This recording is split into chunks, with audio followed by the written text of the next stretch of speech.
If you've been with us right from the beginning, earlier this morning, with this 55th running of the Mobil 1 12 Hours of Sebring, you'll know what a weird and wonderful race it has been today. We have had a little of everything, that's for sure. Now we're approaching the final hour of the great race, the stretch into the darkness, and those memorable celebration scenes on pit road in Victory Lane. The darkness with the camera flashes. It's all ahead of us.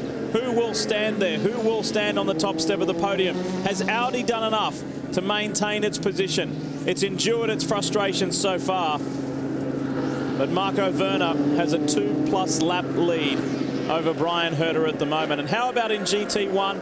There is one Aston Martin from Team Modena challenging these two dominant Corvette C6Rs. But who will get the better?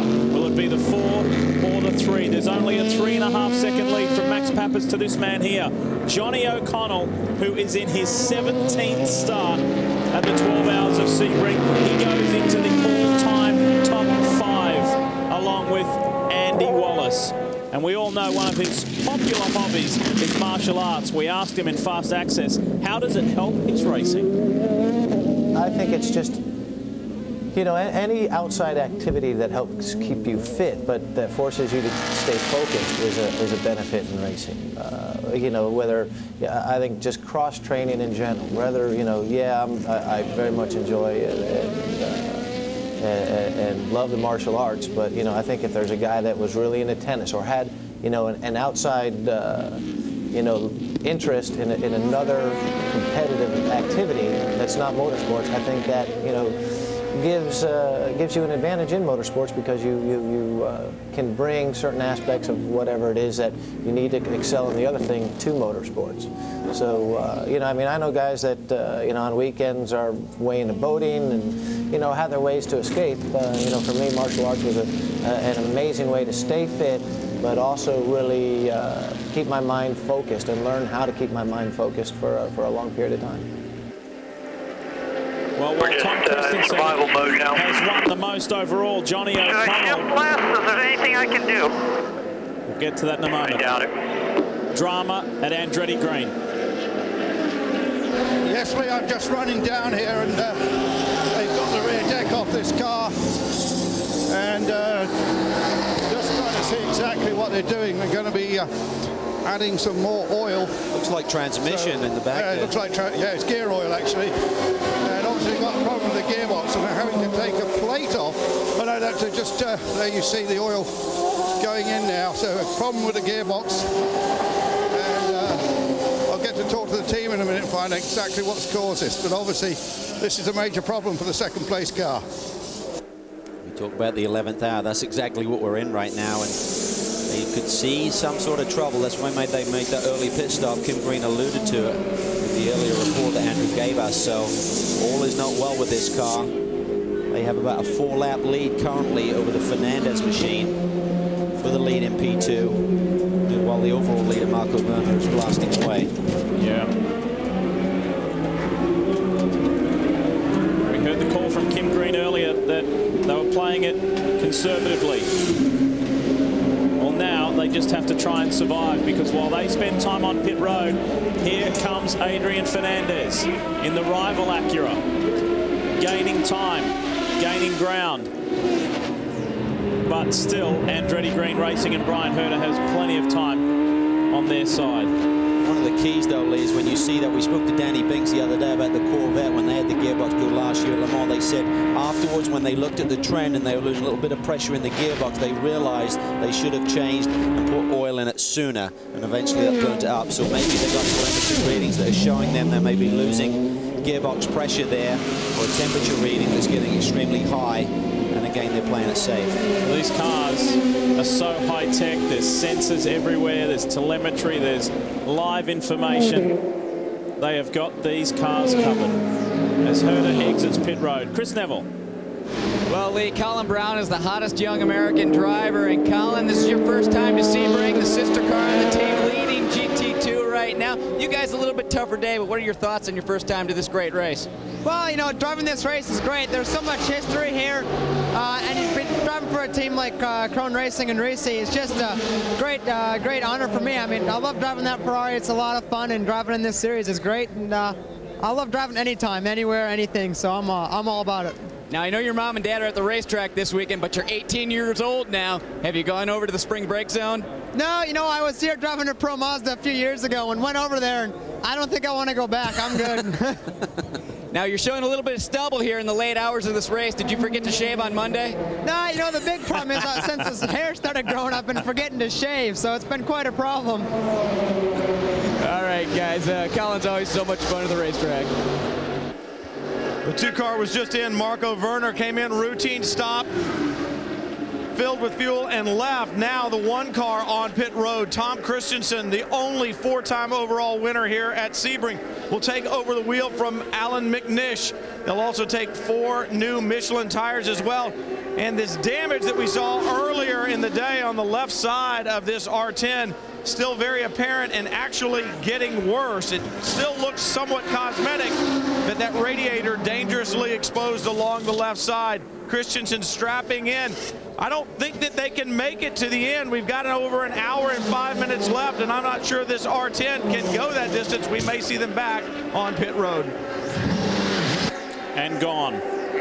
Andrew, what's happening at Andretti Green? With Kim Green, we saw that gearbox oil going in about just half a pint. Did you see the temperatures coming up or losing gearbox pressure?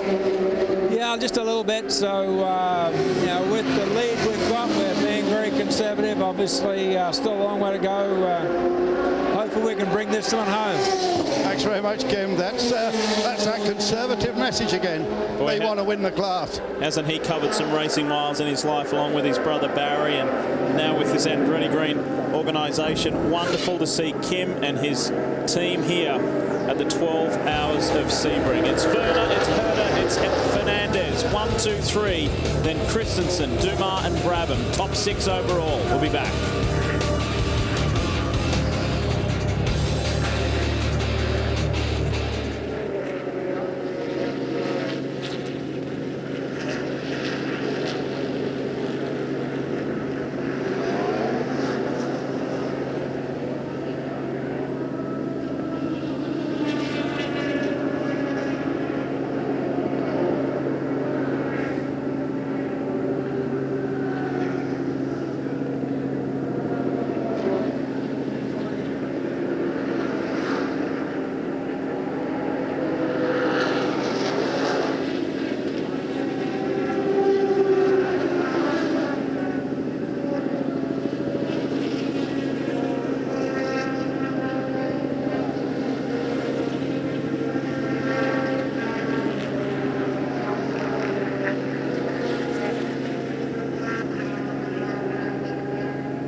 What a great start to the year for sports car fans. There is so much going on at the moment, and I'd like to remind you, next weekend we will be at Miami Homestead Speedway for the next round of the Rolex Sports Car Series, and then of course the following week it's the next round of the American Le Mans Series at St. Pete. So much going on in the sports car racing world. It's great, getting it off to a very busy start.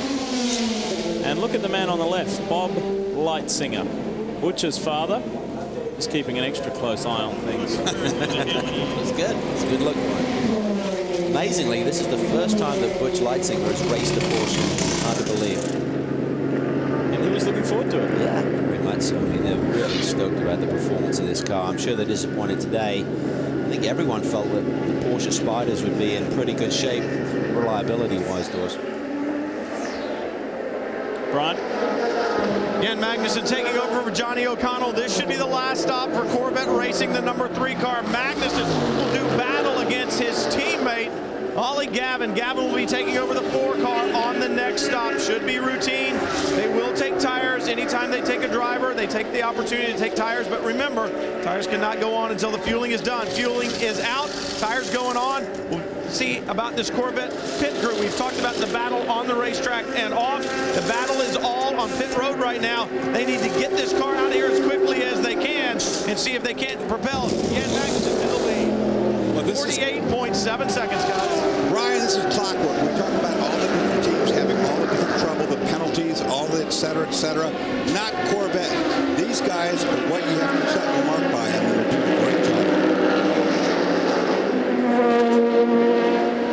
Yes, I'm down here. I've just put my nose into the smoke you see coming out, try and tell what it was, and I don't think it's oil smoke. I think they've got some problem with a liquid line here. And the guys are looking around, they just can't see where it's coming from. So, well, this could be a devastating blow for the Dutchman here. And here's an unusual fact. Spiker, we said they're in Formula 1, of course, this weekend, but they had a Formula 1 car in 1903. And the Dutch company then closed down for many years, and then Victor Muller, the man behind it, has resurrected it, of course, but he also still loves his sports cars. He's in Australia. He's going to be disappointed, though, to hear about this problem. Well, their motto is for the tenacious, no road is impassable. So they will not stop working. Second Corvette is in. This is the lead Corvette. Brian. This is the race for GT1, Lee. It's going to happen right here in pit lane. Max Pappas out. Ollie Gavin getting in. Tires and fuel, just like the 3 car. I've got them on my stopwatch down here. We'll see if the number 4 team can beat the number 3 out of pit lane. I'm telling you, it's going to come down to this. The fueler is out. Michelin tires going on. The battle for the win here at Sebring in GT1 is going to be in pit lane. Just a little over 40 seconds. Clock still ticking. The tires are on. The car is down. He fires it up 2 seconds faster than the 3 car. That's the way you do it. The key is now, can they stretch it to the finish? I think they're going to need a splash. It's going to be awfully close. Just under an hour to go. That's going to be tight. Boy, they would have had to get every drop in there to make an hour. I don't think they're going to make it if it stays green. We have not had a caution for some time now. We went the first 100 laps caution-free here in the 2007 Mobil 1 12 Hours of Sebring. And then there have been others lit it. We went basically another 120-odd laps before the second. But generally, it has been a reasonably clean race on the track. The drama has occurred in pit lane. And if you've joined us late and you're saying, well, why was one Corvette white, one Corvette yellow? In the traditional yellow, the white one is for the Ron Fellows Signature Series. And Ron is competing in somewhat of an abbreviated campaign this year. Jan Magnussen will join Johnny O'Connell in the full-time driving duties in that car, and then the 2 Ollies will remain in their car to fly the flag for GM and Corvette Racing in 2007 in the ALMS. See the rotors glowing there. Johnny O'Connell had a huge wreck here 2 or 3 years back when the brakes failed on him going down into 17, and we actually saw these guys have to change pads at the Petit Le Mans, which is a shorter race. 9 to 10 hour mark is what that one goes to, and I think they had brake problems at around hour 8 or so. And I spoke to the team this weekend. They have improved the brake cooling on this new chassis. So we've also done a lot of work at AP with their brake supplier over in England on the brake dynos over there to really get enough cooling. And they felt pretty confident they'd make it here this weekend. Well, that was a big wreck Johnny had. You know, that rotor exploded down here in 17th, fastest place on the racetrack. He did 2 pirouettes and clouded the wall at time. Such a great sight when you see those brake rotors screaming red there under hard braking. We've mentioned so much today about Dyson. Chris is standing by with one of their key drivers. That's right, Lee. Andy Wallace getting his gear on for his last stint. Andy, you and Butch have been so excited about all the changes here at Dyson, the new car, the new class. However, you've got to feel like you're missing something this weekend, too. Well, you're probably referring to James Weaver. But we've all spoken to him on the phone, and he did tell us that he was sitting at home with his feet up and a cup of tea. So I think he's doing just fine. But no, we're having a great time with our new car. Unfortunately, we've had a few problems, but the crew's done their normal, fantastic job, and we're not going to give up. There's an hour to go yet. Now, with James not being here this weekend, what do you think about this young kid from Georgia that you're sharing the car with? Actually, Andy Lally has done a great job. He's done everything we've asked of him. He's not put a wheel wrong, so super guy. These guys having a tough race here today, but we know they're going to be strong the rest of the year.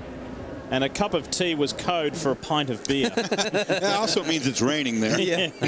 He's probably just walked the dog, which was his favourite gym activity. And yeah, it's not the same this year without James Weaver around. And we know this coverage is going to Europe via Motors TV. So James, if you can hear us, we wish you well. Hope you're enjoying your retirement and hope to see you back at least as a spectator at one of the rounds in the future. We miss you, mate.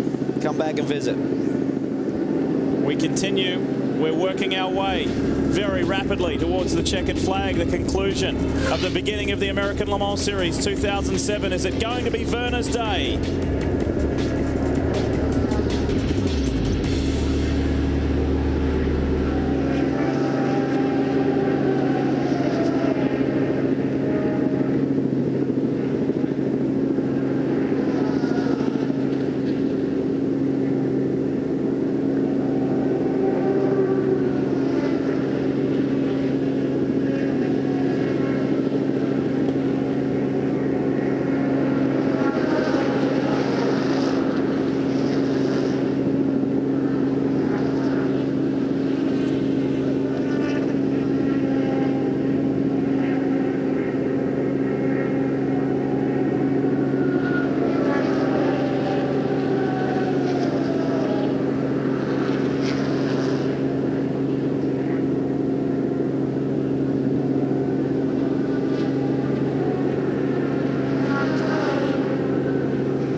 I'm not telling them.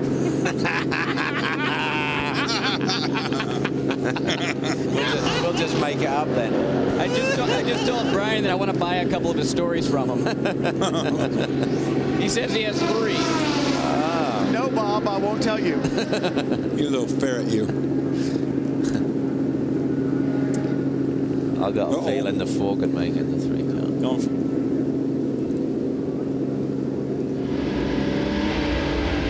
I thought Rick said he'd kill us. Yeah, I was going to call Andrew one back when he walked away from the team. All right. I like this little shuffle, though. That's good. Hey, Calvin, you got to get a little koala in there, too. Yeah. Oh, boy. So it's come to this, has it? Yes, yes, it has.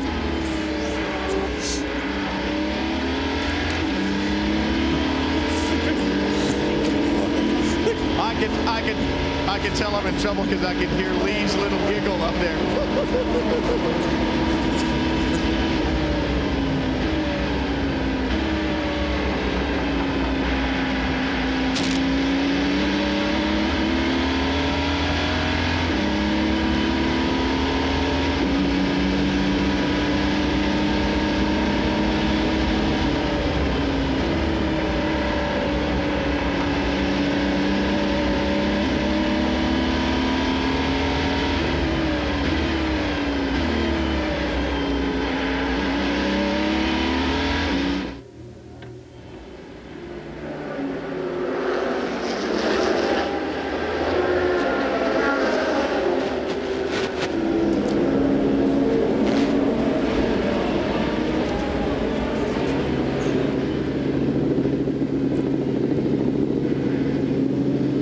Welcome back, everyone. We continue our coverage here at Sebring, and we're getting close to the end. Marco Werner, on behalf of Audi Sport North America, continues to lead the way convincingly after 335 laps. More from the pits. Here's Andrew.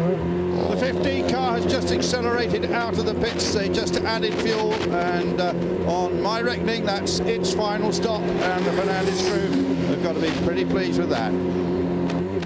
Yeah, when we spoke to Adrian earlier, he Stop right there. said that he was pleased with where they were at. A class victory would be ideal, but still to be running in the top 3 overall, second in class, first time out, super performance. Tony Leith, their chief mechanic, is an ex-Panos team member who actually won Petit Le Mans back in '99. He has some open wheeler experience as well. He'll be thrilled with that, but they have so many long-term members there. Adrian Fernandez and co-team owner Tom Anderson, who of course has been around for decades in motorsport. They have some great crew on board that team. Very experienced staff that have gone from Champ Car to IRL to sports car racing. They've been there, they've done it, they've seen it all. Now this is something new, something completely different altogether. And the challenge that they faced at the beginning of this project, well, this will really give them a boost, really give them a lift if they can stay here to the end. Adrian's never raced here before. A couple of his heroes, Pedro and Ricardo Rodriguez, have. He's got big news up ahead. His wife, Catalina's expecting their first baby soon. Eric Vanderpool here, the 27, off track. On his own accord, he's moving offline. Eric's a former 2-time winner overall himself. And frustration there for Horag Racing. Here are the Highcroft boys on pit road.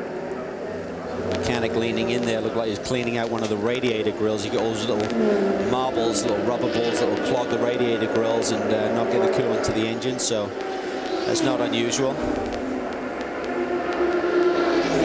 A raft of final stops here in the Prototype 2 class. The 7 DHL Penske Porsche. Wow, imagine what this debrief's going to be like at the end of this weekend. Right, where do we start, fellas? Speaking of Porsche P2 cars, here's one of the Dyson cars. In for perhaps the final time. And Rob Dyson and his crew will have taken a lot from this race meeting, heading into the next round of the American Le Mans Series at St. Pete. Brian? Andy Lally just climbed out of the number 16. Andy Wallace is climbing in. You think about the bad luck that they have had, and it really has befallen all of the Porsches out here, that same niggling electrical problem, the alternator right now being held, some type of a penalty on this pit stop, the official holding him, just adds a little insult to the injury that they've suffered all day long with these maladies. But at any rate, Andy Wallace will take what he calls the best race car he has ever driven back on course for the final time here at the 2012 Hours of Sebring.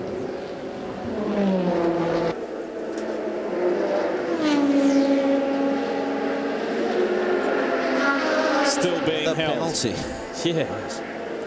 You know, when they go over the debrief, I'm not going to believe how many penalties these top teams have accrued during this race. But you know, it's credit to the IMSA officials. They're setting a standard, and it's all in the name of safety. It's goggles on refuelers, or it's no gloves on mechanics, and it is in the name of safety. So they're being tough, and they've set the standard for the year. The other thing we heard was teams telling the drivers coming down pit lane, do not loosen your seatbelts prior to getting to your pit box. So the word has gone out there too.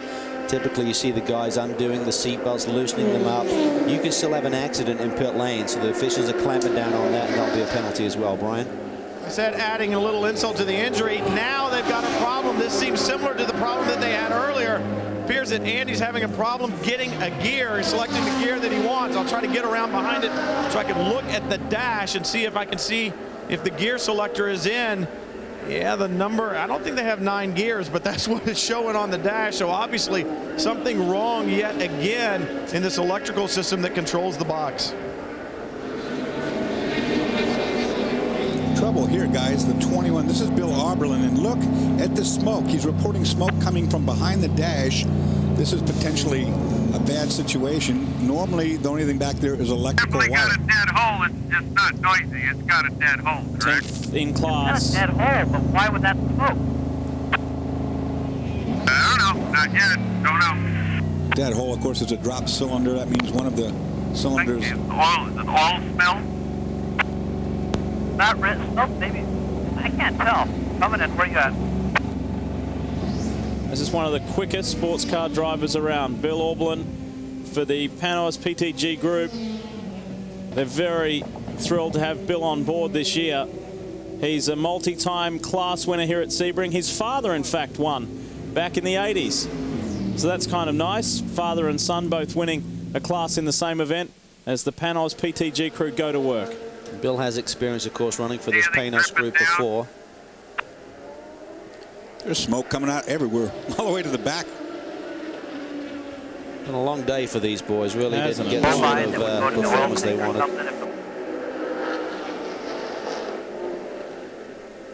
It's a learning curve. Right now they're running the Yokohama tires, but these are the Yokohama tires that were designed for the Pacific Coast Corvette that ran here a couple of years ago. So they feel they need to get a different spec tire to really get the performance out of the car. This right here is the oil tank. It's a dry sump system. This is where all the oil is held. And you heard the mechanic say we want to see if it's puffing out the breather in the back. Here is the breather right here. When they start that car, I think you're going to see that it fills the whole trunk with oil, and that means that that one dead cylinder means tragedy. Let's just sit here for a minute. Let's see if Chip sees something in it. I don't know what it is. Let's get a light in here, look at this header stroke, but it doesn't act like that. Yeah, well, I'm just down at the car now, and lots of torches being shone onto the back of the engine, the right-hand bank of the V8 Elan motor, and they're trying to see where this is coming from. And, well, they're as mystified as I am at the moment, I have to say. Also a bit of work at the back, as you said. In fact, everyone's come around the front now. They're shining these torches in and trying to see what the problem is. And just also reporting this class, finally that Spiker went back on the racetrack again. But we can probably gather a little bit more just by listening to their communication. This is just one in a long list of cars that is manufactured in Brazelton, Georgia, and that is part of the Panos Motorsport Group. Of course, the new design, new model Champ car that came out of that factory as well, and this is wholly and solely built up there in Georgia. We should say that the Panos Esperante was the car that won the GT2 class a year ago, not to be the case in 2007.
Okay, Mark, we're on the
You give me one of those.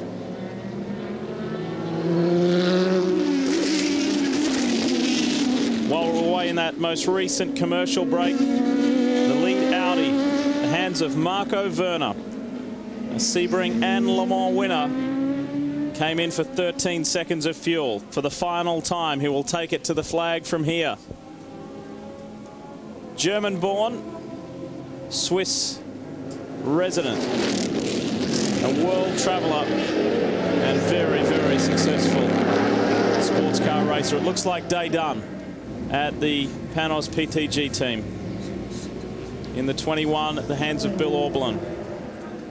So that's a sad day for those guys. Now, if you've just joined us, we know that many of you do at a variety of stages throughout the broadcast. Let's bring you up to date with just some of the highlights, just a taste for what has gone on.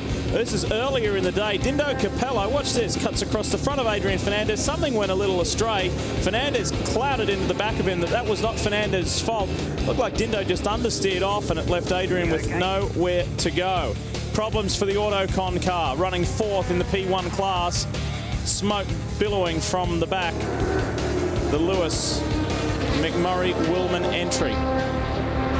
However, up front, all smooth sailing for the two, and it's been like that for many, many hours. We switch gears to the Prototype 2 class, and at the DHL Penske Porsche team, electrical dramas can pretty much sum it up. A lot of electrical dramas throughout a variety of Porsche teams, and a lot of hard work going on, recharging batteries, changing parts out. Penalties have been one of the storylines today, and this time it was a turn for the Lowe's Fernandez Racing Organisation. But they are not alone in this camp. Many people have served penalties to GT1, and all you got to say here is clear, clean, efficient, smooth running, like clockwork. That's why they are Sebring, Le Mans, and championship winning team. Just look at this. Teamwork, beautiful. Done, go. GT2.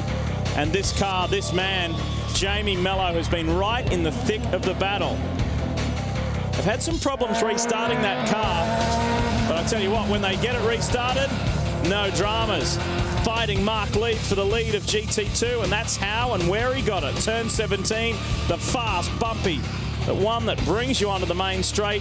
GT2 leader is the Risi Ferrari, and it has stayed that way.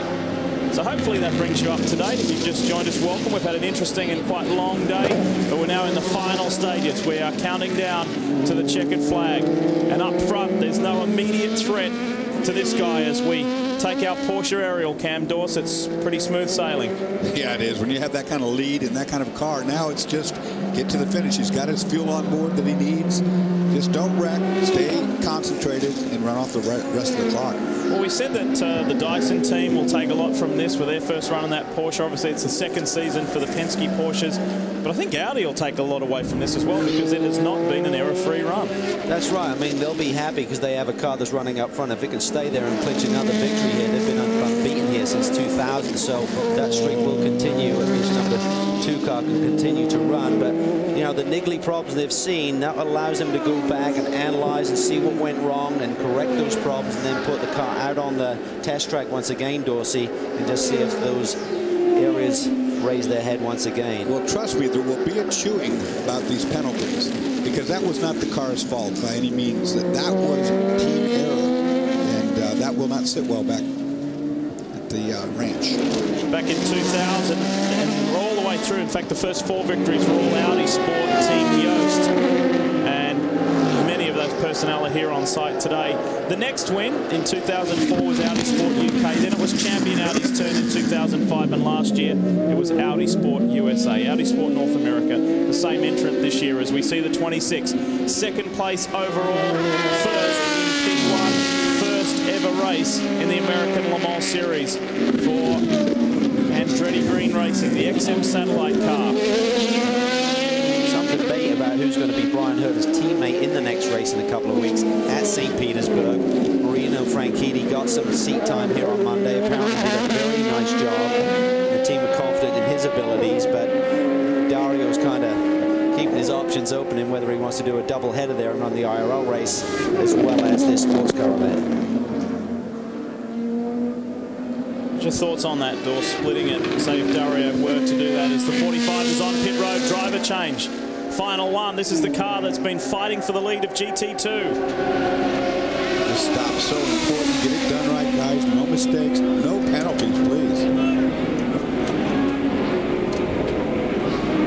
The key here is got to be comfortable with those brake pads. We heard about 2 or 3 hours ago there was concern about them, so I'm not sure if the guys are going to keep the hammer down like they've been doing and baby those brakes, but at 37 minutes left in this race, hopefully Bergmeister will have no problem to get this car to the finish. The Mark Lee service done. Nice job.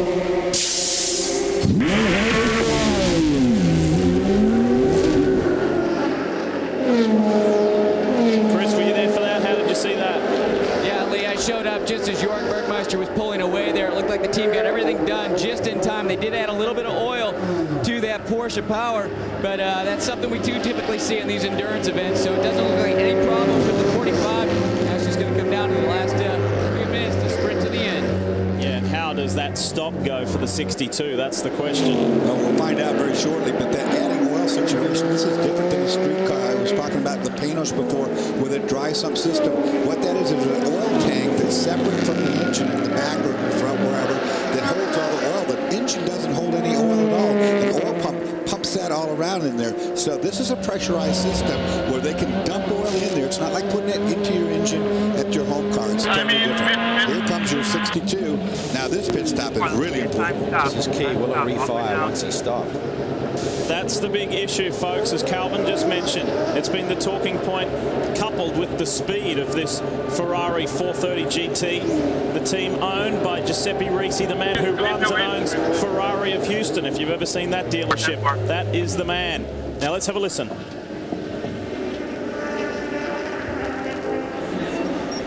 Jamie Miller behind the wheel. Calvin, you alluded to it. The difference in winning or losing this race may be whether the car restarts or not. This will be a triple stint for Mello. He's pointing to the windscreen saying, I need it cleaned a little bit more over here. He's still having problems seeing. He's pointing to the windscreen saying, clean it. Time stop. They said it would be, and no, the car will not refire. He's recycling the engine, has it refired, but they are being held a penalty. The visor up on the refueler is what they're saying. Dave Sims, the crew chief, is looking at him going, you've got to be kidding me. They're being held. This could cost them the win here at the 12 Hours of Sebring. 20 extra seconds. That was a 20-second penalty for a visor up again. This is totally inexcusable on the last pit stop of a race that you raced the entire 12 hours to win. And the key is, Dorsey, they rolled the dice. They didn't change tires. He's going to double stint these tires. Bergmeister's got fresh tires, and they just gave Bergmeister 20 seconds. Triple stint for the driver, double stint for the tyres, up against the Flying Lizard Ferrari with fresh tyres and fresh driver. Talk about making it hard on a driver. I mean, how can you come back? Take a look at this on this pit stop. Look at the guy right here. His visor is up. That is a distinctive no-no 20-second penalty. Now, it's not the first time that happened today. It's not the second time it happened today. You know, you just saw him push it down, but it's too late. The IMSA guy put it down for him, and he's given him 20 seconds already. And Mello is going off his brain inside the cockpit. Yeah, because he knows what's going on. Exactly. Wow. So this is it. GT2. It is on right to the very end with just over half an hour remaining in the Mobil 1 12 Hours of Sebring. How about that? In the other classes, while there's been tremendous performers, there's no challenge in P1. There's no real challenge at the moment in P2. In GT1, there's 18.8 seconds between the sister cars of Ollie Gavin and Jan Magnussen. But the fight is on in GT2. We will monitor this closely for the next half an hour. Jamie Mello has got to be patient here. This is really testing him. He had the problem where it wouldn't fire on the previous pit stop course, and then he had a penalty on that one. That gets the driver fired up. So we're just going to bring it home. I think we can maintain our position. That's right. Well, the fuel just came out of the 26 car again. They're going to have one more look at the gearbox. This is definitely going to be the last stop for this team. At least I hope, as long as the gearbox has no more problems. They just want to take one more quick look at it. You see they've got the tools available to address anything that they need. They're right now currently -3 laps to the Audi, but +4 laps to the Lowe's car. So they definitely have some time. They just want to make double sure that the gearbox goes all the way to the end and they have no more problems to the checkered flag.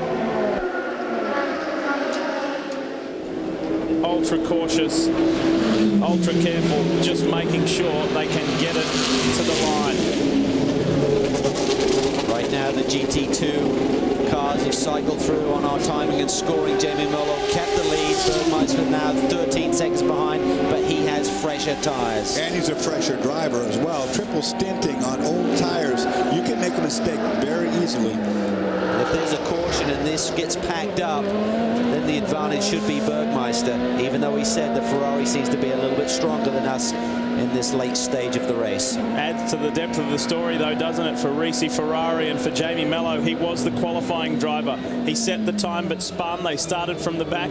He was the driver who dragged that car up through the field and put it into the top 3 when he handed over to his co-drivers. It's been a remarkable day for the team from Texas. Can they go all the way, or will the Lizards catch them? That's the question that needs to be answered, and we've got 30 minutes to do it for you.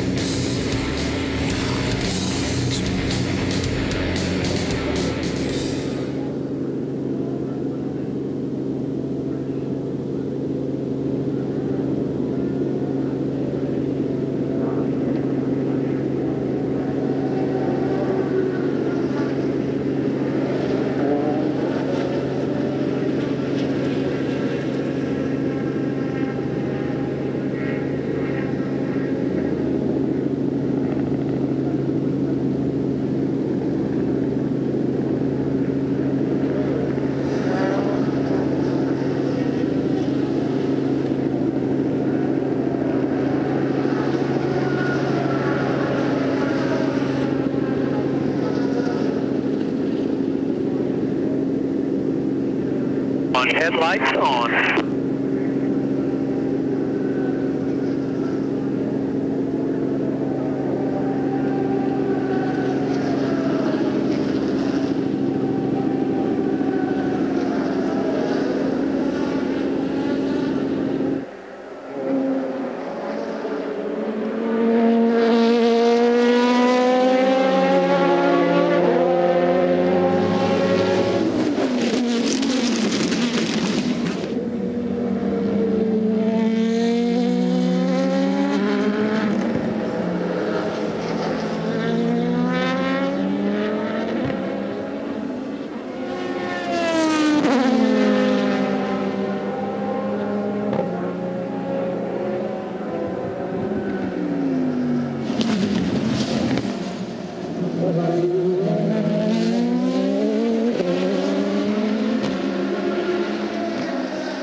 Has it gone the way you predicted?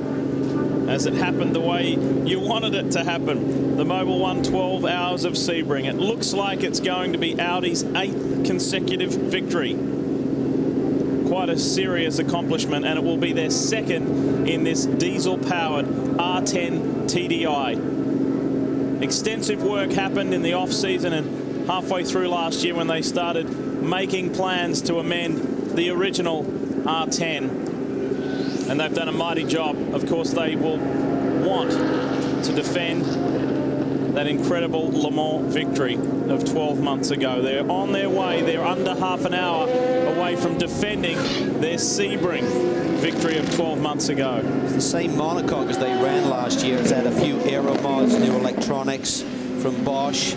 The driver says it's got a much better power curve. It's not quite as abrupt. We talked about the massive torque of that diesel engine. We saw a few spins last year in practice from the drivers, just getting used to that. So it's a little more drivable. They've also got the traction control working now, which they didn't have last year. We understand at the end of last year they may have run it a little bit in one of the races. Don't really give us too much information, as you can imagine. And new tires from Michelin, new suspension, new dampers. So a lot of little things, Dorsey, and that makes the big package a lot better. It does indeed. The little things are what makes the big thing. And traction control is huge, particularly on a diesel. It's a complex problem to try to pull back power out of a diesel, because if you limit fuel, you create heat, you can burn the piston, do damage easily. I mean, it's really a remarkable accomplishment that they've done this thing. And one of the things I'm concerned with when you use traction control, it can actually shock the drivetrain when you suddenly cut power like that, and that was one of the things they were concerned about, was the durability by running the traction control. You know, and this diesel engine's putting out something like 850 foot-pounds of torque, which is a monster amount of torque. It's really hard on a gearbox, hard on axles, and if you aggravate it in any fashion, well. And as sophisticated as the architecture of the engineers, as Manuel Iguro told me, it's still a big old lump that is behind you, and it's hard and it's heavy and it's a challenge to drive. Let's talk GT2 again. We said it's on, it sure is. The lead has been cut to under 10 seconds, make it 9.3. Mello over Bergmeister.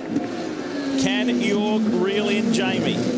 Well, he's fresher. He's got fresher rubber. And he's under orders, I'm sure. He doesn't need moments like that. Had one similar to that with a 24 machine in exactly the same spot there, coming under the bridge. That was the Chrome Racing Ferrari that kind of got in his way a little bit there. And there's the 62, just a few corners ahead. Well, let's get down with more from the pits, Brian. Dave Sims calls the shots here at Reese. Dave, I know that penalty cost you guys dearly on that last stop, but also 4 fresh tires on that number 45 Porsche. You guys have enough Michelin rubber left on the Ferrari to stay out in front? Yeah, we got that okay, but it was just so lucky that they had a bit of a longer stop. Then we got the 20-second penalty because of the visor. The guy jumped over the wall with his visor down, but he hit it. And that put us back, so it's a long way to go yet. All I want to go faster is the clock. You heard him say it, guys. I want this thing to be over with. Chris, what have you got, bud? Well, Bobby Rahal's team is looking at their first top 5 at this 12-hour classic. Bobby, we've talked to a lot of the IRL drivers throughout the day about the differences and the difficulties of running this event. How tough is it to bring a brand new team and run the 12-hour race? Well, there's always a learning curve to it, and you know, but we had good pit stops all day long. It's just unfortunate we had that incident on the first lap. We've been playing catch up all day, and we might have snookered the Tavo guys for 5th, but we'll see. Your son was driving here today. I think we're all very interested in where he's going to end up for the rest of the year. Can you give us any insight in that? Well, Kevin Kalkoven says he'll be in Champ Car, so I take the man at his word. Bobby Rahal won back here in the 80s in a Porsche. Yeah, and isn't it wonderful to have his son driving as well for him here in the 12-hour. Really nice work. And Tom Milner, his co-driver, well, they raced against each other in the junior formula as well, in Formula BMW. So those guys know each other well from there. So, and they have done exceptionally well, because there was a point in time early in this race, they were second last. They were 17th in class. With less than half an hour to go, they're 6th in class, looking at a top 5. That's what endurance sports car racing is all about. Never giving up, never say die, keep going to the checker, because anything can happen. It's not necessarily what happens to you, but perhaps your competitors. And we have still got plenty of time left on this clock as they race to the end in the 55th running of the Mobil 1 12 Hours of Sebring. The boys are tired. The drivers are tired. It's been a long week. We've been here since Tuesday, and these programs have been going on much, much longer. Years, months in planning. Still those top 4 guys in the respective classes here at Sebring.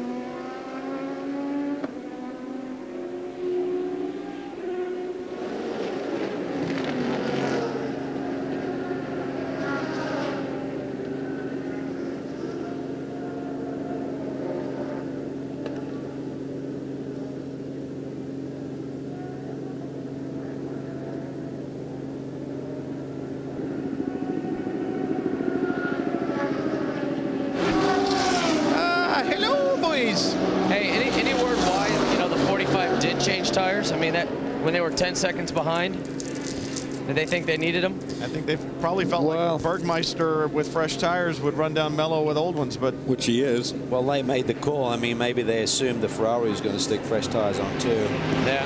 It's down to 7 now. It's still a long way to go. 7 seconds. So. Every time Mello seems to kind of fight back and throw in a lap, Bergmeister matches it.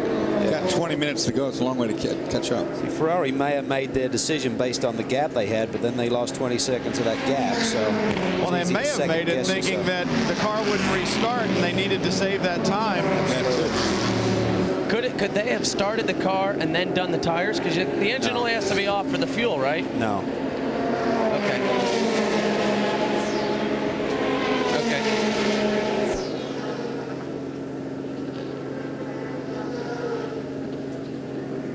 See it sliding around in the middle corner?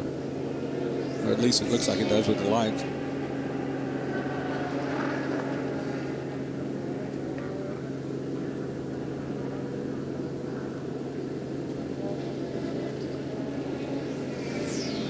Yeah, he's catching it. That's good.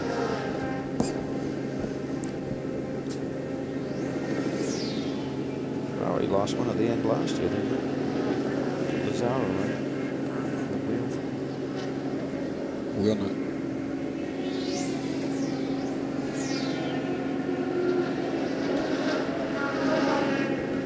Racing to victory for Audi. It just sounds so natural, doesn't it? And this trio, well, they're heading for a first as a team themselves. Frank Biela has won Sebring before with Manuel Pirro. Biela has won with Marco Werner, but never the trio of Biela, Werner and Pirro. So that'll be another first for Audi Sport North America. And the Yost personnel, Reinhold Yost, the master, he's here himself. Dave Mirage from Champion Audi, Brad Kettler, the entire gang we've come to know over the years of this wonderful Audi involvement ever since 2000 when we first got to see that magnificent R8. Well, we're now dealing with the R10, the new generation diesel-powered TDI, and it is not far from home. And for Frank Biela, this is some real icing on the cake. He is not involved in a full-time program this year. We won't see him in the American Le Mans Series. We will see him at Le Mans in June. We may see him at Petit at Road Atlanta, but we will not see him regularly. So to come out and win one of his 2 big races of the year, that's nice for Frank. That's tough, though. I mean, I spoke to Marco Werner about that because he was in a similar position last year. Did Sebring, Le Mans, and Petit. And it's a long year. He said, I did a lot of testing, but it's not racing. And now the shoe is on the other foot with he doing the full season and Frankie just doing a couple. Just heard over the radio, the 26 car is misfiring now. It's not shifting properly. Yeah, that's right, Dorsey. There's still a lot of drama left in this race on the 26 car, which is actually for the overall top 3 of the race. Right here on the pit wall is a piece of shift linkage. As we talked earlier, this car actually has a mechanical shift knob still in the car. They're having problems with the paddle shift. So if they decide to bring him in, they will actually remove the paddle shift system and stick this bar in to replace it. But what they're doing right now is they're looking at the data on the telemetry and trying to figure out, well, we've slowed down this much. So if we just continue at this pace, will we still keep that lead? Because they got a 4-lap lead. If they think they're going to not be able to do that, then they'll have to come in and put that shift linkage in the car. Well, that lead, Mike, is gradually whittled down. Right now in our timing and scoring, it's only being shown as a 2-lap lead between the 26 machine and the 15, and just a short while ago it was 6 laps. So this has come down dramatically over the last two hours or so. And the question becomes, how bad is it shifting and what gears are available and how much do you want to risk it? Check this graphic out on the left of your screen. Look how that margin of advantage has come down. Mello over Bergmeister. It's now down to 5.1 seconds. And we'll see when they come around this time, because your Bergmeister is heading down toward turn 17. What has Jamie Mello been able to do? It was 13 seconds after the pit stop. Jamie Mello got that penalty. When he got back on track and it cycled through, it was a 13-second lead that he had. The next lap it was up to 14 seconds, but ever since then it's just been dwindling. And Reese, they had one slip through their fingers here last year. They had a problem with a wheel nut that would not come off, and Anthony Lazzaro and the gang had to get to the end of the finish without changing one of the tires there on that Ferrari, and they finished on the lead lap with GT2, but in 3rd position.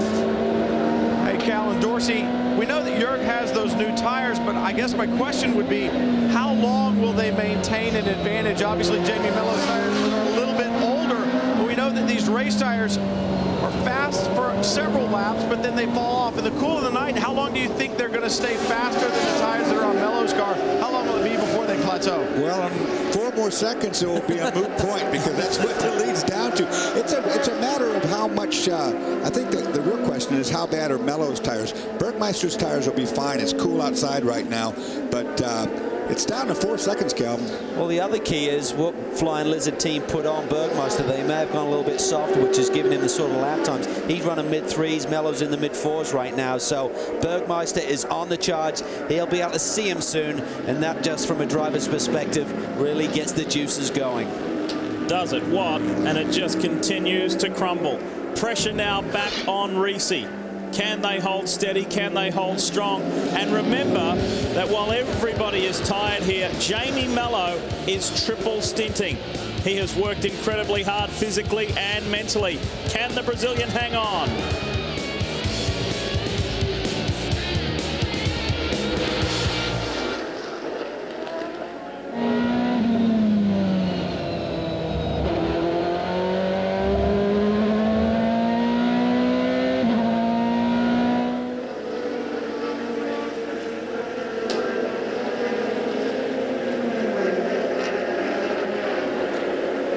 Hey, guys. Yeah. Don't forget, Vila wins this thing. 4.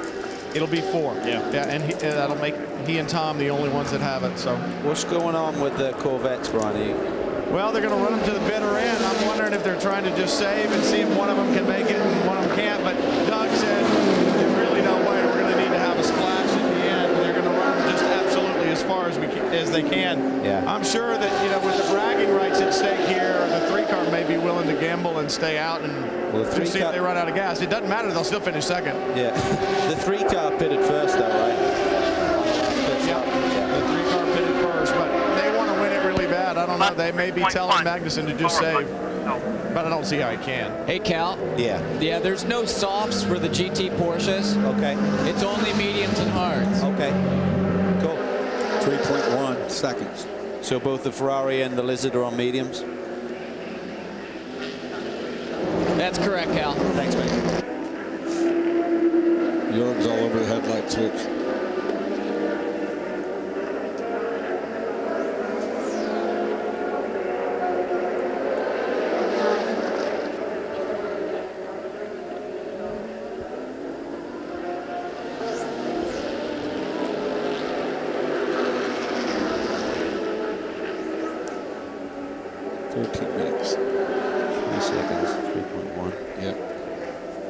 be less this time.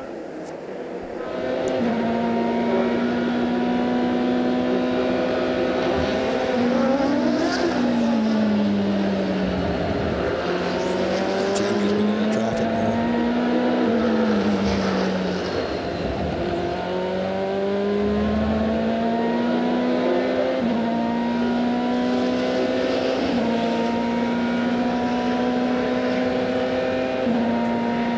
Ferrari's on mediums too, guys. Thanks, mate. We'll clarify that just for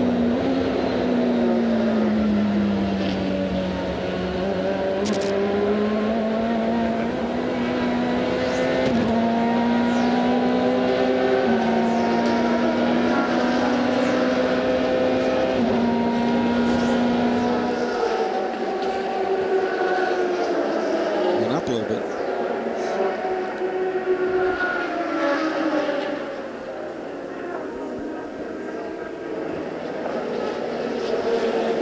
Last commercial break until the checkered flag. We are taking you all the way to the finish here at Sebring. A memorable 12-hour for a variety of reasons, I tell you. But what about this GT2 class battle? 11 minutes remaining, and there is nothing in it. 3.7 seconds. It looks like Jamie Mello rebounded a little bit that last time round.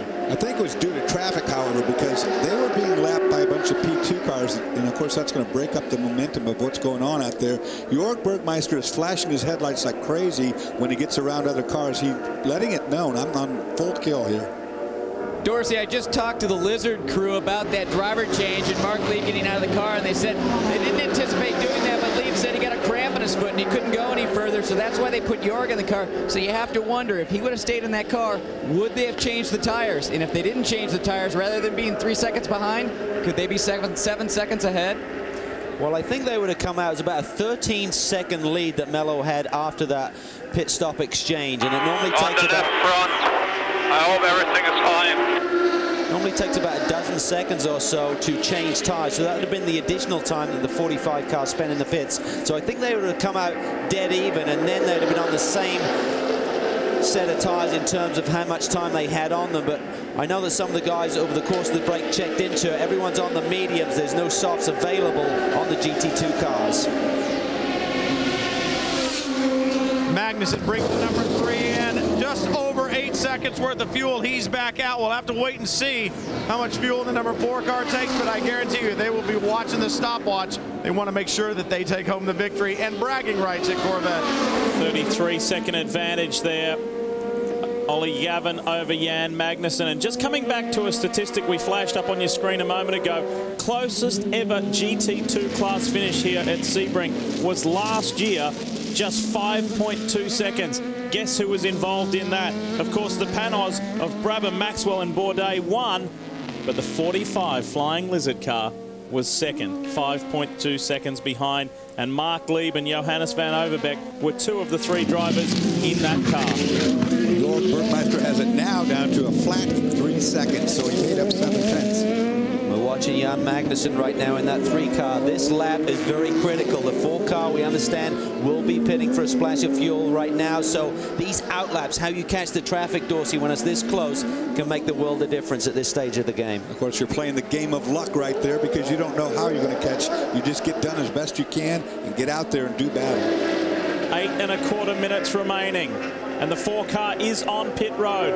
This is a vital, it's a critical stop for Corvette Racing. It's a delight to watch these boys go to work. Here we have it. Gavin brings it in, puts it on the marks. We've got the stopwatch on him. We'll see how much fuel they take. About 8.5 seconds, almost dead even on the stops for the time for the fuel. But what kind of traffic will they encounter on the racetrack? How fast will that outlap be? You guys alluded to it. It could be the difference in the race. It's not often you see the drivers hanging over the pit wall. You see Olivier Beretta there. That's how keen he was and how smoothly that stop went. The 2 Ollies, they've really formed quite a strong following. They've accomplished so much together. Beretta, who was so strong in those Orica Viper days, and now he's ingrained himself in GM with Corvette Racing. And then Mad Max Pappas is the third one in that 4 car after leaving. Well, not leaving, but they just swapped, didn't they?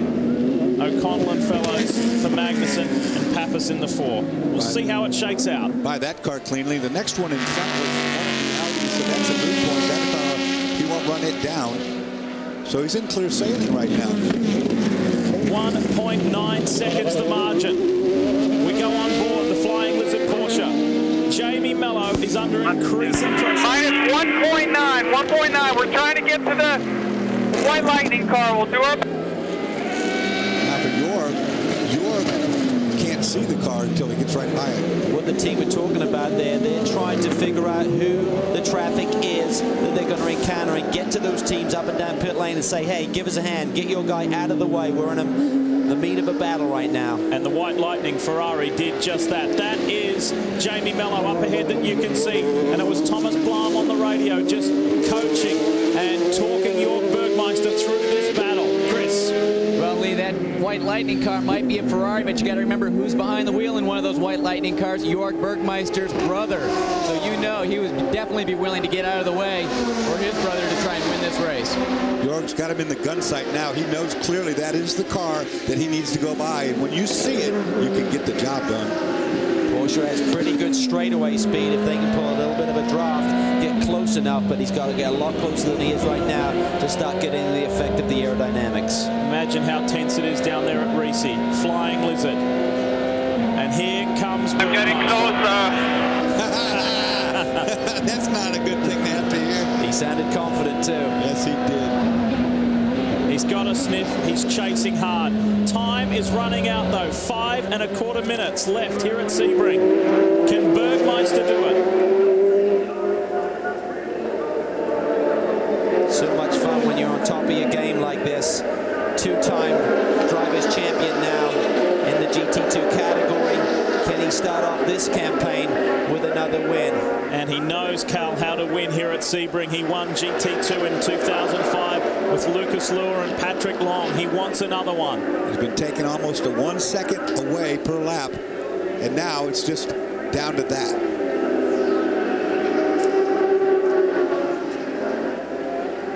We are coming to the end. Watch out for lap traffic up ahead now. These two guys giving it their all for sure. They don't want to catch anybody slower, and there's a car right up in front. Johnny Molan got out of that Ferrari earlier in the race. He said, we're better under braking, we're better in the fast stuff. The Porsche has more horsepower, but right now that Porsche has better tires as well.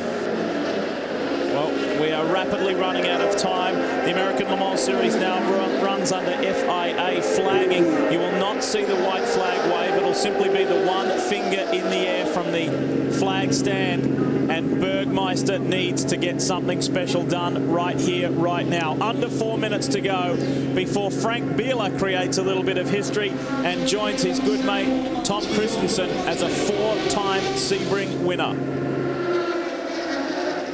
Back with the Lizards. Boy, 3.5 minutes, and look, 1.2 seconds. They're giving it their all.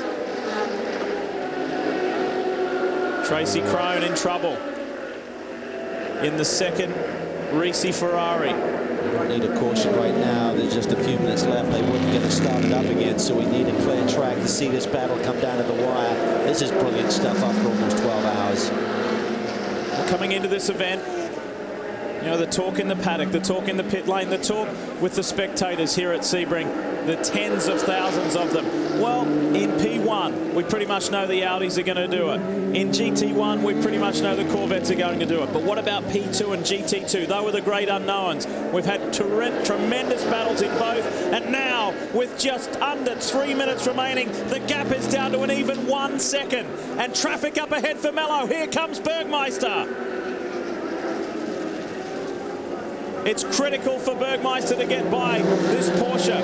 It's too hard to identify who it is at the moment, but Mello has made quick work of it. Timing's good for Bergmeister. Look, onto the straightaway now, the perfect place to pass. And I think by now, obviously the car knows it's the 18.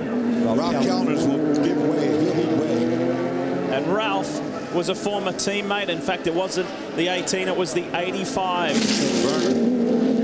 Dirk Werner, a very accomplished GT driver, so he knows what the deal is that's going on here. There is a victory in GT2 around next time, they will see the one finger. 1.5 laps left. Georg better get it stuffed up in there pretty quickly, because that's only one more time around we're talking. Mello knows all about racing Ferraris. He does it. He's been doing it for a long time. He races in Europe in the FIA GT Series and the Le Mans Series. Very accomplished sports car driver and fast. And he and Mika Salo and Johnny Molan have done a top shelf job today. But is it top shelf enough to bring Giuseppe Risi a victory here in Sebring? You won't hear any radio chatter now, I'll guarantee you that. Lee, you spoke with the Flying Lizards crew and they told you that Jorg is very particular about what he wants in his race car, but right now those little details are paying off for him. He's got a very fast race car tonight.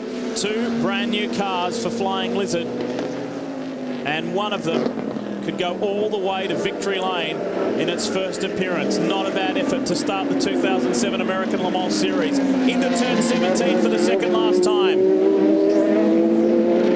It's going to be 2 laps for these guys. Has not gone by to get the white flag, so it's 2 more times around.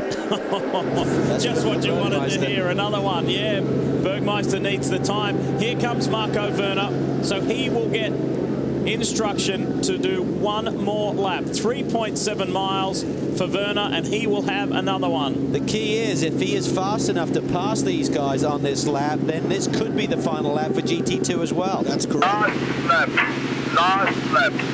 If he can catch the 2 GT2 cars and get by them, then this is their last time around as well. And I think he might, because they're not too far down the road.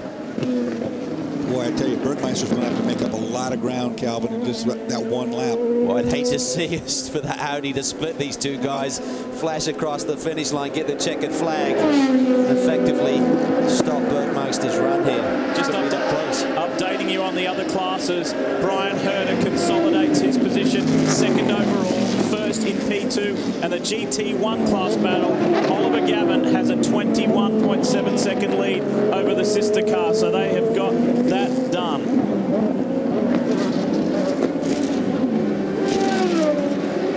Oh, Bergmeister wide of the apex there. He's pushing hard. More cars to be involved. I'm watching every prototype they have is fine. Just trying to identify if it's Werner. That's one of the DHL Penske Porsches just getting by Jamie Mello. Oh, and he pushes Jamie wide there. That may have cost him a 10th or 2. This is vital. Bergmeister will have seen Mello had to dab the brakes there just for an extra little bit. Gripping stuff here at the Mobil 1 12 Hours of Sebring. Where is that Audi? It's got to be close. Bergmeister's going to bury this thing under braking, try and take another car length off that leading Ferrari. They will have to do another lap. Werner will not catch them because they're into 17. And here we go. Lap. This is it. They will have to do 1 more. But Marco Werner for Audi Sport North America wins the 12 Hours of Sebring. Spectacular style. But the race is on in GT2. This is far from over. The fireworks are blasting outside right now. But right now there's fireworks on the racetrack. 3.5 miles at best. Not even 3.5 miles left to go. And Bergmeister is catching. The fireworks going naturally for the winners. Piro, Biela, Werner, congratulations. We have got still so much time left to talk to those guys and talk about those guys, but we're going to stay with this hot battle. Bergmeister's time and distance is running out. Mello is locked up, makes an error down into the hairpin. It is really on now. That cost him a lot of time. Now the next opportunity is braking for 10. We're going to go through this left-hander quite quickly here and set up for the brake zone. Mello defends to the inside. Of racing, and it has come down to this. Ferrari versus Porsche. Bergmeister gets on the inside, can't quite execute the move. Those Michelins are tortured on that Ferrari, double stinning them. They're at their end of their life right now.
Let's get it on.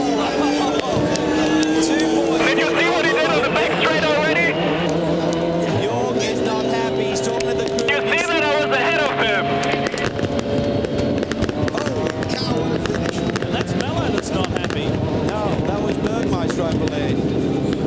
Talking to his crew saying, did you see what he did on the front straightaway? I was ahead of him. Right now for reckless driving. Right now. Make a protest. Mello definitely got in his quarter panel, Dorsey, and slowed Bergmeister up. Well, he pushed him all the way out to the wall. Take a look at this. It was definitely not clean driving. He's going to have a big... Bergmeister has the run here. He's to the inside. No doubt about it. Now watch. Here goes Jamie Mello. He's going to push him over to the inside. Pinch him right here. Now, Bergmeister with a big lead, no question. Up the inside. Jamie Mello hits him here, loosens him up a little bit, and then pushes him out wide. Well, that was for the win at Sebring, boys. What do you think? What you got to do. We'd all do the same thing. I know Jorg is disappointed. We would all do the same thing. Oh, and there's the overall winner, by the way. We'll be back.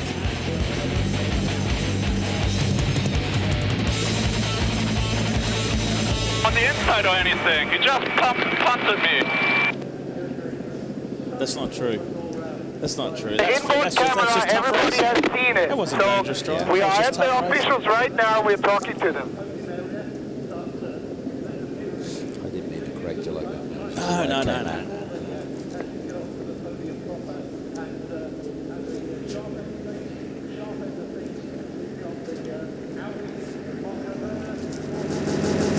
No, he didn't hold his line. So he was...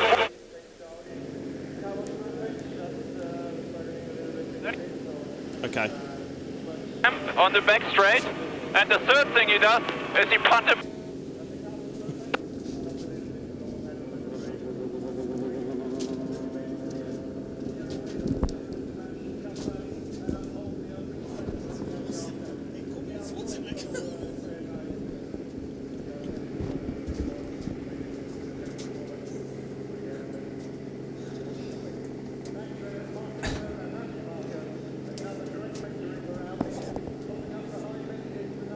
Corvettes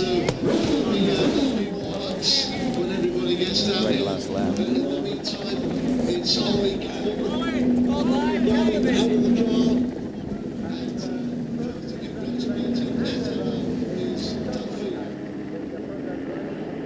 We started the day by saying, look at that front straight, look at the crowd, look at the cars, and this is another signature piece of Sebring. Victory lane at night time. Hey, reminding you, coming up very, very soon is the Formula One Australian Grand Prix. Stay up to date with the series. SpeedTV.com, AmericanLeMans.com. But this is all about what's happening right here, right now. The celebrations in Victory Lane as we take you to the results for P1. Let's deal with the prototype classes first. And Emanuele Pirro, Marco Werner, and Frank Biela, congratulations. Say no more, Brian. Marco Werner celebrating down here. Frankie Biela just gets here. So does Emanuele Pirro. They call it endurance racing, and that means you've got to endure. Are you okay? Are you okay? Celebrations down here.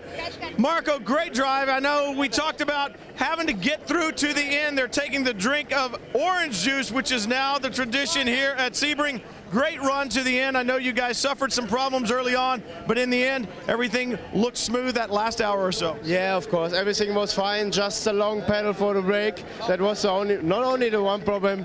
Then I have to do a PV. Frankie Biela, rare company you joined with this one. I came to look for you towards the end of the race, and I know you're superstitious. You don't like to talk about it until it's over with, but you joined Tom Christensen with 4 overall victories here at Sebring. How special is that? Very special. I'm very happy. I mean, especially after what happened in warm-up and then in my second stint when I had the puncture. With this close competition, you cannot really expect to win a race when you are 3 laps behind. But at the end, it turned out very well, and the guys did a great job. I'm only a guest. No, but I'm very happy. I'm only a guest, but he's a 4-time winner. And Emanuele Pirro, great job for you as well. You put another Sebring victory on your resume. Yes, I was very pleased about the way the car ran and the way I ran. It's been a race full of mechanical trouble for a lot of people, but our Audi was very, very strong, and it didn't look too good for us at the beginning with the tire puncture and blow up, but yeah, we brought it to the end, so I'm really, really pleased. You know, Florida is a great place, Sebring is a great place, and we made it. We're facing strong competition, though, for the rest of the season. They start out with a victory for the season. Could it be another championship at the end of the season for Pirro and Werner? Perfect way to start, isn't it? Here's GT1 results and the Corvette stronghold. And guess what? The 4 won over the 3. Chris? Lee, we saw so many problems with so many teams today, but Corvette makes it look easy.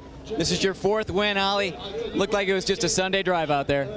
Well, I think I look reasonably fresh because we've got a fantastic air conditioning unit in the Corvette. I mean, the Corvette C6 has been brilliant all day.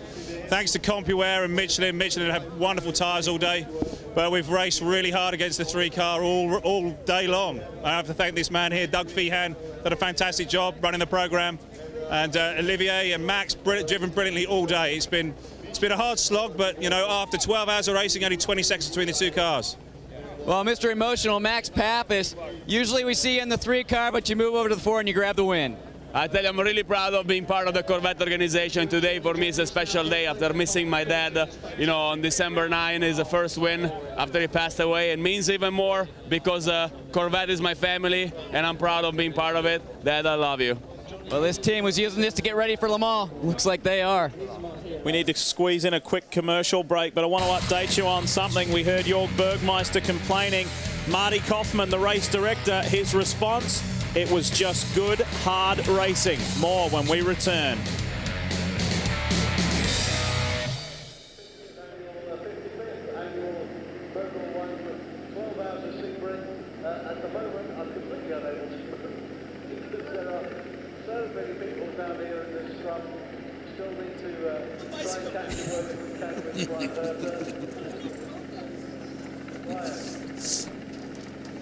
How about when a horse? Thank you. This is for all the associates at Acura and everybody at Treasury Racing who worked so hard over the winter to put this program together. I mean, I didn't know what to expect coming here, but I really didn't expect this. And, you know, to have such a great result first time out, I couldn't be happier. This is, you know, I look forward to being with all these guys for a long time to come. Hopefully we get to do this again soon. I was remembering those with the practice room.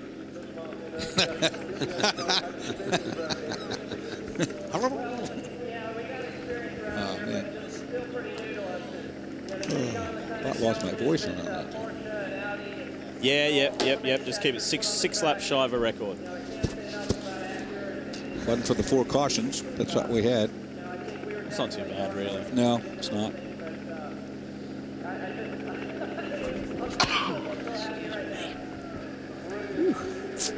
Wasn't that they were that long? It's just it takes so long to get probably one long, 25 laps. Yeah.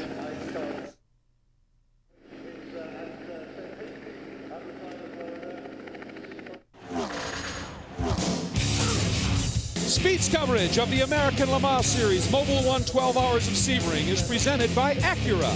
Acura. Advance.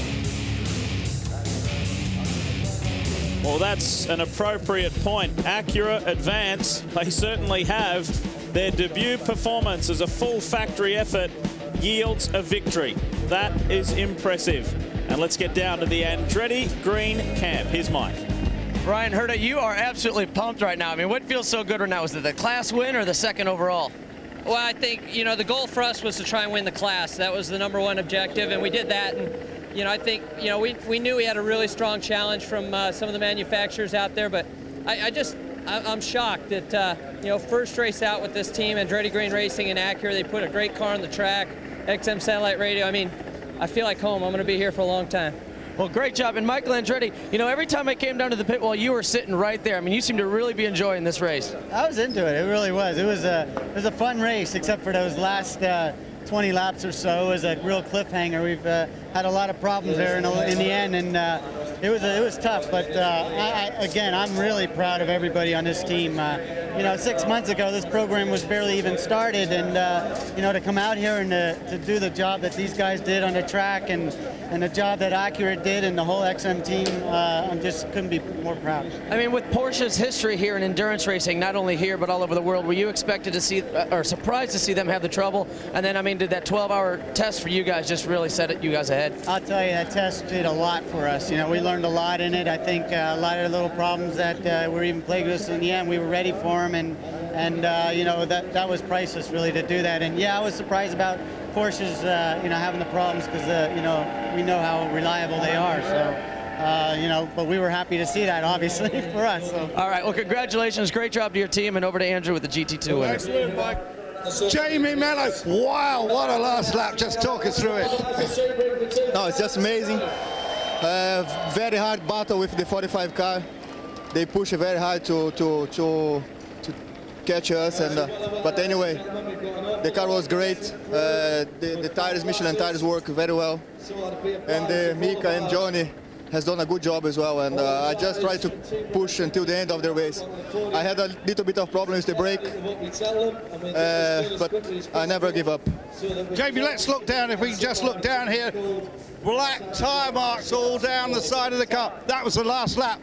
Yeah, that was the last lap, the last corner. So I just tried to defend my place, and that's it. I won the race. I'm very happy. Happy Brazilian. Just a quick word from Mika Salo. Mika, you must be pleased with that. Better than Formula 1 days, eh? No, it's good. Yeah, Jamie did an unbelievable job, and I would never forgive him if he gave it up in the last lap. So he did like a man. He just pushed and did everything possible, and we won it. So that's important. Well, thanks very much. And Johnny, you only did one stint in the middle. Were you slacking a bit? Oh, it was. At the end, we were going to work it to me to get back in, but the way the yellows went, then Jamie could go to the end, and I have to say, I couldn't have done what he did at the end. He did a phenomenal job. Absolutely brilliant. Well, yeah, happy Risi Ferrari drivers down here, guys. Well, let's have a look at exactly what went down between Jamie Mello in the Risi Ferrari and Jörg Bergmeister. Guys, this was sensational. Here they are coming off 17. Jamie slips a little bit. Jörg gets a better run. He has the lead now, Dorsey. But this is turn 17, a long corner. And watch, the Ferrari, a little bit more top speed. Bergmeister out brakes, gets down into the inside. But it's not over yet, Calvin. It isn't. He's just trying to keep it tidy here, get through 17, get on the gas. But Mello really gets the power down, gets into his quarter panel, loosens him up. And he roughs him up pretty good in the straightaway. That slowed up Bergmeister. Now it's been deemed just a hard racing situation. One thing for sure, I've been coming to Sebring 35 years. I've never seen a better one than that. That was an awesome finish. Great stuff. And the results in the GT2 class look like this. Can you believe it? It can't get any closer. That is a new record finish for closeness in GT2. And then we have the Tafel Porsche of Wolf Hensler, Robin Liddell and Pat Long on the podium in GT2. Well, let's hear the other side of that GT2 story. Literally, Lee, the talk of this race down here in Winter Circle is the GT2 victory. Alan McNish was over here talking to Jörg Bergmeister. Everyone has, and that's the talk of it, Jörg. It was tremendous for the fans. I know for you, in the seat that you had, it was not nearly that good. Give us your take on that through the play-by-play, that last corner. I mean, it didn't start in the last corner. It started on the back straight. He was closing the door pretty much the whole last lap, and then I went to the inside on the back straight, and he put me in the wall there already. I managed to get by him. And then in turn 17, right on the apex, he punted me again, so I got in a slide. But I managed to go to power, and then we were side by side, and he put me in the wall again. So that's 2 times in the wall and hit once. That's the right way to win a race, and congratulations to him. Well, obviously, Jörg Bergmeister not at all happy with the way that this race turned out, but I can tell you guys, it will be a finish that is talked about for a long, long time, Lee. Well, and credit to him, too, for being careful and selective with his words there. Good point. And he will log that one away. And the next time we see Jörg Bergmeister and Jamie Mello on the track, look out. It's going to be a long season. We talked about at the top of the show, this Ferrari Porsche battle is going to rage all season long. We saw it today, Dorsey, and there's no reason to expect anything different down the road. No, and both of those teams should be really happy with one another because they just showed the best race that we've ever seen here at Sebring over a 12-hour. Good hard fight between the two Corvettes as well, and let's hear from Johnny O. Well, Johnny O'Connell, I mean, obviously they had a great battle for the win in GT1 with their teammates, but you and I are sitting here talking about that GT2 battle again. You were watching it on the screen. Yeah, we were glued. You know, that was an awesome job by York catching up there, making the move going on in minute 17. And, you know, at the end of the day, we're all racers, and you love to see a good battle like that. But, you know, really, I think at Corvette we got a whole lot to be proud of, you know. Sooner or later, I'm going to get that 7th win here. I might end up being 65 when I get it, man, but I'm not one to quit. You're going to have to rough up your teammate that way to get that victory? You know, I would. You know, I'd have rubbed them up worse. You said it, Calvin. Hey, you would have done the same thing, so would Johnny O. Andrew? I'm with Alan McNish. I'm disappointed. Obviously, we came here to win the race, and from our car's point of view, we had some problems trying to start after pit stops when we're in the lead, and that cost us any chance of victory. So yes, a little bit disappointed. However, we've got some very good points for the championship, and that's important. And obviously, from Audi's perspective, an Audi 1-2 is a good result as well. And lessons learned. Sorry? Lessons learned. Well, hopefully they won't arise again. To be honest with you, it's a bit of a surprise because we've never, ever had any starting issues in the R8's career, never mind the R10 TDI. So from that point of view, it was quite a surprise at the first stop when I hit the button and nothing happened. Nothing? Yeah. A lot to take away from this event for multiple teams, and in particular some of the really big teams. More with Brian. Luis Diaz is becoming quite the experienced endurance racer now here in the American Le Mans Series. Luis, as you come into this year with this brand new program, you know how brutal endurance racing is. Were you a little bit surprised that Acura came through, not just through the race, but in the way that it did and finishing as well as it did? You know, no, I wasn't surprised because I saw how these guys have worked so hard during these 6 months that I'm not surprised, and I'm very proud of to be one of their drivers, and I'm also very happy for the team, the Lowe's, Fernandez Racing, Michelin, Lola, everybody. I think it's a very, very good day for all of us, you know, after 6 months. I tell you, they have worked so hard on this program, and as I look ahead to 2007 in the P2 class, it's going to be an awesome year, guys. Yeah, and just wrapping up some other things we forgot to earlier, being caught up in all of that GT emotion, is that Lowe's Fernandez Racing, first time out, finishing on the podium overall, second in class, and one of those DHL Penske Porsches with Romar Dumar and his co-drivers finishing on the podium in P2. More from downstairs. Down here with Pat Long, grabbing 3rd place in GT2. Pat, but this is a new outing for Tafel Racing. You guys have got to be happy with that first run.